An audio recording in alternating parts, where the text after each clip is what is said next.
हर खबर पर होगी आपकी पकड़। डाउनलोड कीजिए एबीपी लाइव ऐप।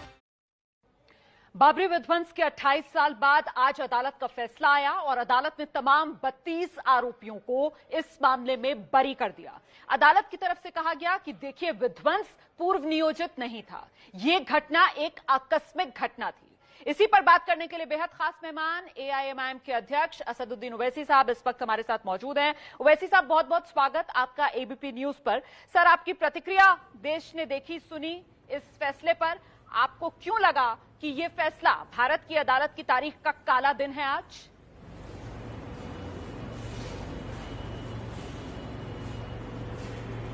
इसलिए है क्योंकि कोर्ट ने जो एविडेंस उनके सामने पेश किया गया था ऑनरेबल जज के सामने, उन्होंने उसको देखना भी गवारा नहीं किया।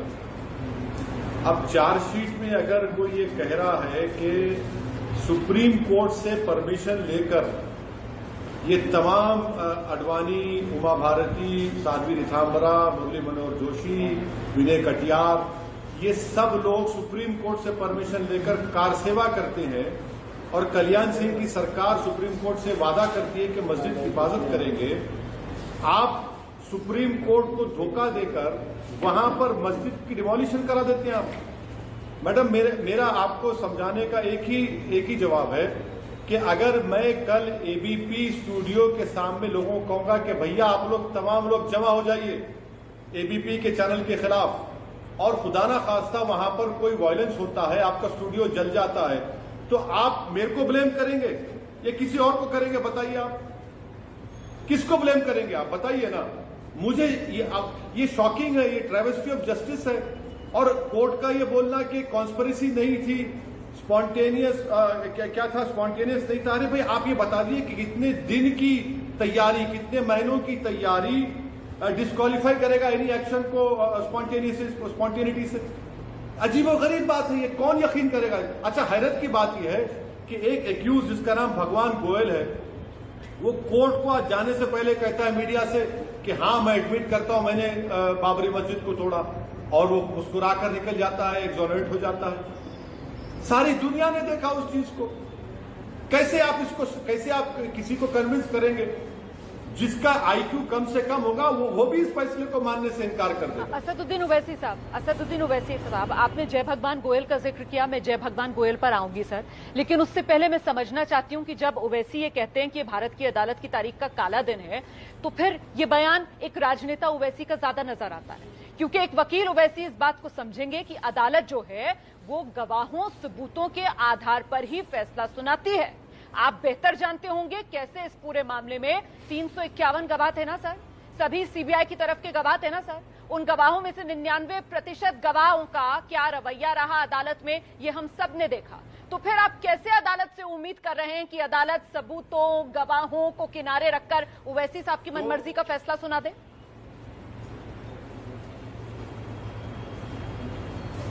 नहीं, ओवैसी की मनमर्जी के फैसले की मैं बात नहीं कर रहा हूं। मैं उन लोगों की बात कर रहा हूं जो इंसाफ की कामयाबी देखना चाहते थे।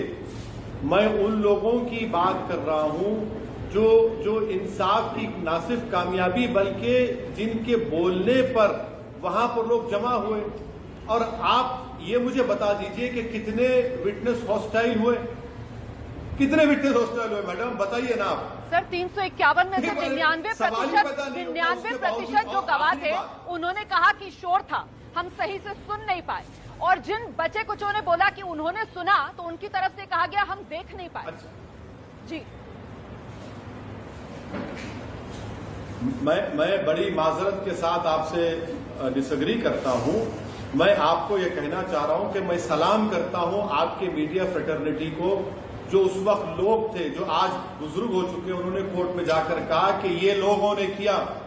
मैं सलाम करता हूं उन बहादुर पुलिस वालों को, ऑफिसर्स को, जो अडवाणी की हिफाजत कर रहे थे, मुरली मनोहर जोशी की, उन्होंने किया। तीसरी बात, ये सुप्रीम कोर्ट नहीं है, ये आखिरी कोर्ट नहीं है। इसलिए मैं कह रहा हूं कि गलत फैसला है, एरोनियस जजमेंट है, इसके खिलाफ अपील होनी चाहिए। अगर नरेंद्र मोदी इंसाफ की कामयाबी चाहते हैं तो उनकी सरकार को, सीबीआई को इजाजत देनी चाहिए कि इसके खिलाफ अपील करे।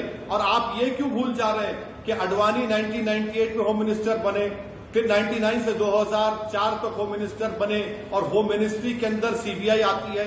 आप ये क्यों भूल जा रहे हैं कि मोदी सरकार ने अडवाणी को हाईएस्ट सिविलियन ऑर्डर दिया? उसके तो क्या नतीजा निकलेगा इसका? तो सर मैं तो बस यही बातें आप ही को याद दिला रही थी, इसीलिए तो मैं कह रही हूँ कि अगर ओवैसी साहब सवाल उठाना चाहते हैं तो फिर खुलकर आप सीबीआई की पैरवी पर सवाल उठाइए ना। आप क्यों अदालत के लिए इसको काला अध्याय कह रहे हैं? मैंने इसीलिए इसी सवाल के साथ आपसे शुरुआत की थी। अच्छा, आपने चार्जशीट का जिक्र किया तो सर बात तो फिर वही घूम फिर कर आती है कि चार्जशीट में अगर लिख दिया, वही अगर सही है, वही अगर सच है, फिर तो अदालत में जाने की कोई जरूरत ही नहीं। तो कुल मिलाकर सवाल तो यहाँ पर अगर आप खड़े कर रहे हैं तो सीबीआई की पैरवी पर कीजिए सर।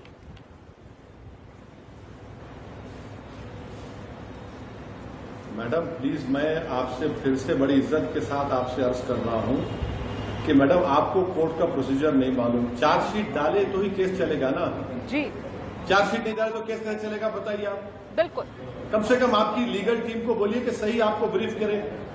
चार्जशीट में जब ये लिखा गया है कि कल्याण सिंह ने ये कहा कि कल्याण सिंह ने कहा कि रोक कंस्ट्रक्शन पर है, डिस्ट्रक्शन पर नहीं है। फाजिल जज ने उसको डिसरिगार्ड कर दिया। एक सिटिंग विटनेस आकर कह रहा है कोर्ट में कि कल्याण सिंह ने मुझसे कहा कि भैया रोक कंस्ट्रक्शन पर है, डिस्ट्रक्शन पर नहीं है।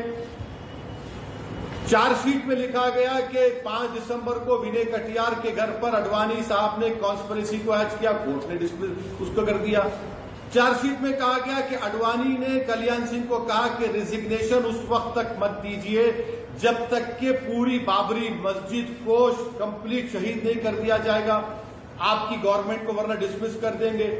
एक एक चीजें तो चार्जशीट में रखी गई और चार्जशीट डालने से तो केस चलता है मैडम। सर आपको पूरे सम्मान के साथ, आप तो वरिष्ठ वकील हैं, न सिर्फ भारत बल्कि दुनिया भर आपकी वकालत के ज्ञान की कायल है। मैं तो सिर्फ यही कह रही हूं कि चार्जशीट में जो लिखा जाता है बिल्कुल उसी पर केस चलता है, लेकिन वो अंतिम सच नहीं होता है। बस मैं अपनी समझ से इतना अपने दर्शकों को और आपके सामने रखना चाह रही थी। और आप जिन विटनेसेस के बयानों का जिक्र कर रहे हैं सर, तो आज जो फैसला आया उसमें यही बात तो सामने निकल कर आई है कि बयानों में विरोधाभास है। एक विटनेस ने कुछ कहा, दूसरे विटनेस ने आकर कुछ और कहा, और 99% ऐसे थे जिनकी तरफ से कहा गया कि उन्होंने शोर में सही से सुना नहीं। तो फिर अदालत, जिसकी न्याय की मूर्ति में कहते हैं कि आंख और कान पर तो पट्टी बंधी हुई है, वो न्याय के तराजू में सिर्फ सबूतों और गवाहों के आधार पर ही वो फैसला सुनाती है, तो फिर उसने तो वही काम किया है ओवैसी साहब।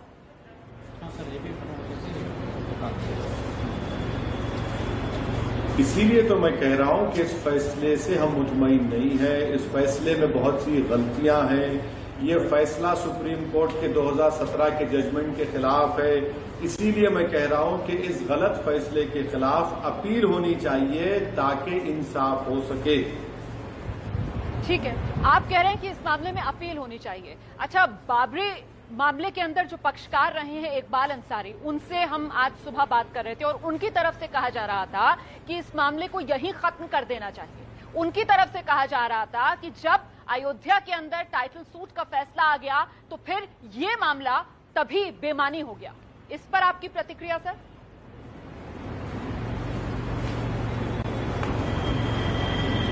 नहीं, मैं उनकी राय से हरगिज मुत्तफिक नहीं हूं। उनको अपनी राय रखने का इख्तियार हासिल है। मेरा मानना एक ही है कि अगर 6 दिसंबर 92 को बाबरी मस्जिद को शहीद नहीं किया जाता तो क्या सुप्रीम कोर्ट का वो जजमेंट आता?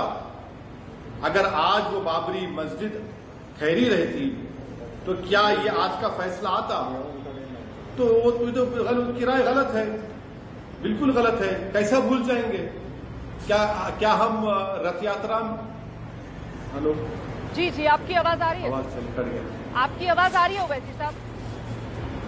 आवाज आ रही। जी हाँ, कैसे हम भूल जाए कि रथ यात्रा जो अडवाणी साहब निकाले थे कि जहां जहां गए वहां हिंदू मुसलमानों का कत्ल हुआ, बर्बादी हुई। कैसे भूल जाए?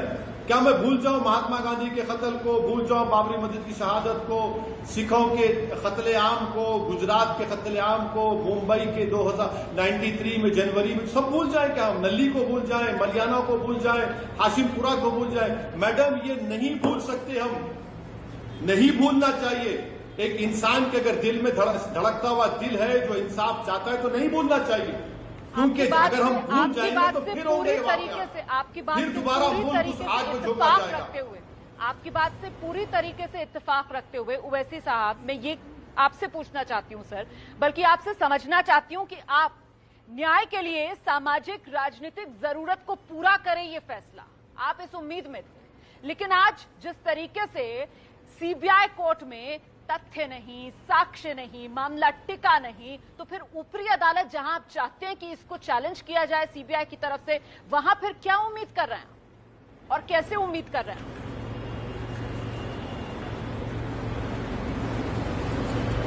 मैडम, मैं इस वतन अजीज का फर्स्ट ग्रेड का सिटीजन हूं, मैं सेकंड क्लास का सिटीजन नहीं हूं, और मुझे मुल्क के जुडिशियल सिस्टम पर और संविधान पर भरोसा है और रहेगा। मैं इसी बुनियाद पर यह कह रहा हूं कि इसके खिलाफ अपील होनी चाहिए, क्योंकि अगर आप सुप्रीम कोर्ट ने इसको नेशनल शेम कहा, क्रिमिनल एक्ट कहा, सुप्रीम कोर्ट ने यहां तक कहा, अंग्रेजी में कहने की इजाजत दीजिए कि it is a calculated act of destruction of a place of worship. Supreme court ने यह भी कहा कि it's an egregious violation of rule of law. तो इसीलिए मुझे उम्मीद है कि अपील करने से ये तमाम चीजें सामने आएंगी, जो हो सकता है कि अदालत उसका नोट ले। आखिर मुल्क को तो बताना पड़ेगा ना, मुल्क को तो जानना पड़ेगा कि भाई 6 दिसंबर को मस्जिद किसने तोड़ी? फिर क्या आसमानों से खुदा ना खास्ता फरिश्ते आए थे? क्या जमीन से लोग निकल कर आए थे जो वहां पर मस्जिद को शहीद कर दिया? कौन था वहां पर मैडम? कौन मिठाई बांट रहा था? कौन किससे बगलगीर हो रहा था? ये किसको समझाएंगे आप? 7वीं जमात का मासूम बच्चा कहेगा कि अरे भाई इनके बुलाने पर लोग जमा हुए, उसके बाद वायलेंस हुआ, उनके स्पीचेस और प्रोवोकेशन की वजह से वो चीज हुई जो नहीं होना था। तो इसीलिए हम कह रहे हैं कि अपील होना चाहिए, और हमको उम्मीद है कि इंशाअल्लाह हायर कोर्ट्स इसका नोट लेंगे, जो गलतियां इस कोर्ट ने की है एविडेंस को डिसरिगार्ड करके। ठीक है, आखिरी सवाल मुझे लगता है ओवैसी साहब, चलते चलते आपको इसका जवाब जरूर देना चाहिए कि आज का ये जो फैसला आया है अदालत से, इसके क्या कोई दूरगामी परिणाम आप देख रहे हैं, खासतौर से तब जबकि हिंदू समाज की तरफ से मथुरा और काशी को लेकर भी अब कानूनी रास्ता अपनाया जा रहा है?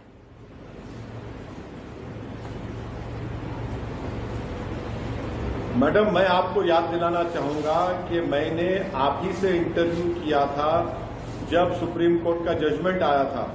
मैं आपके हाफिजे को याद दिलाना चाह रहा हूं कि मैंने कहा था कि वो सुप्रीम कोर्ट के जजमेंट के बाद अब ना सिर्फ काशी मथुरा बल्कि ऐसे कई मसाजिद जहां पर संघ परिवार का मानना है कि 500 साल पहले जब संविधान नहीं था, जब कोर्ट्स नहीं थे, उस वक्त वो मंदिर थे। तो यकीनन अगर आप वायलेंस करने वालों को रिवॉर्ड करेंगे, अगर आप कानून तोड़ने वालों को रिवॉर्ड करेंगे, तो उनकी हिम्मतें ना सिर्फ बुलंद होंगी बल्कि उनको पूरा यकीन हो चुका है कि अब हम दोबारा 6 दिसंबर 1992 कर सकते हैं, ना सिर्फ काशी मथुरा पर बल्कि किसी और जगह पर। मगर मैं उनको बताना चाह रहा हूं कि ये दोबारा नहीं हो सकता। अब हम खामोश तमाशाई नहीं बन के बैठे रहेंगे। अगर खुदा ना खास्ता इस तरह की हरकत होगी तो ये सुप्रीम कोर्ट के जजमेंट का वायलेशन होगा, जिसमें सुप्रीम कोर्ट ने कह दिया कि 1991 प्लेसेस ऑफ वर्शिप एक्ट हमारे संविधान के बेसिक स्ट्रक्चर का हिस्सा है। अब मोदी सरकार को कैटेगोरिकली ये कहना पड़ेगा कि काशी मथुरा और जो दूसरे मसाजिद पर जिस पर संघ परिवार की बुरी नजरें हैं, वो 91 प्लेसेस ऑफ वर्शिप एक्ट के तहत वो नहीं, उनको नेचर को चेंज नहीं किया जा सकता। मगर यकीनन मैं आपसे मुत्तफिक हूं कि इन तमाम ताकतों की हिम्मतें बुलंद हुई हैं, उनको बढ़ के नया हौसला मिला है आज के फैसले के बाद। पर कानून तोड़ने वालों को आपको रिवॉर्ड क्यों लगता है सर? क्योंकि फैसला तो अदालत का है, और अदालत तो हम ये सब जानते हैं कि पक्षपात करता नहीं है। कानून की नजर से सबूतों और गवाहों के आधार पर फैसले सामने आते हैं ओवैसी साहब।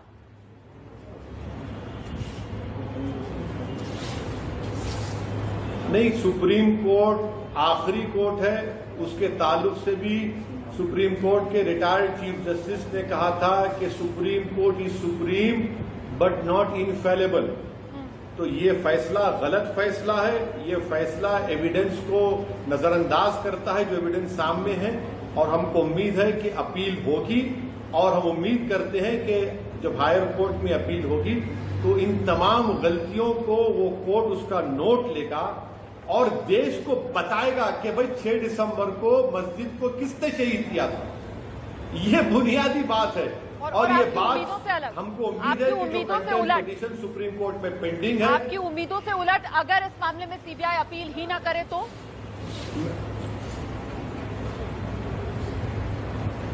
तो दूसरी साइड अपील करेगी। हर वो भारत का शहरी जो जस्टिस को मानता है अपील करेगा। और सुप्रीम कोर्ट ने ही कार सेवा की इजाजत दी थी। मैडम, आप भूल रहे हैं, सुप्रीम कोर्ट अगर इजाजत नहीं देता तो 6 दिसंबर 1992 को मस्जिद शहीद नहीं होती। इसीलिए कल्याण सिंह ने झूठा वादा सुप्रीम कोर्ट से किया था और इसीलिए आज भी वो कंटेम्प्ट पिटीशन सुप्रीम कोर्ट में पेंडिंग है। बहुत बहुत शुक्रिया हमसे बात करने के लिए असदुद्दीन ओवैसी साहब, वक्त देने के लिए, बेबाकी से अपनी बात रखने के लिए। असदुद्दीन ओवैसी को आप सुन रहे थे जो कह रहे हैं कि ये जो फैसला आया है इस फैसले से वो बिल्कुल सहमत नहीं और चाहते यही है कि इस मामले को ऊपरी अदालत में चुनौती दी जाए क्योंकि इससे इंसाफ होता हुआ मैसेज गया नहीं है।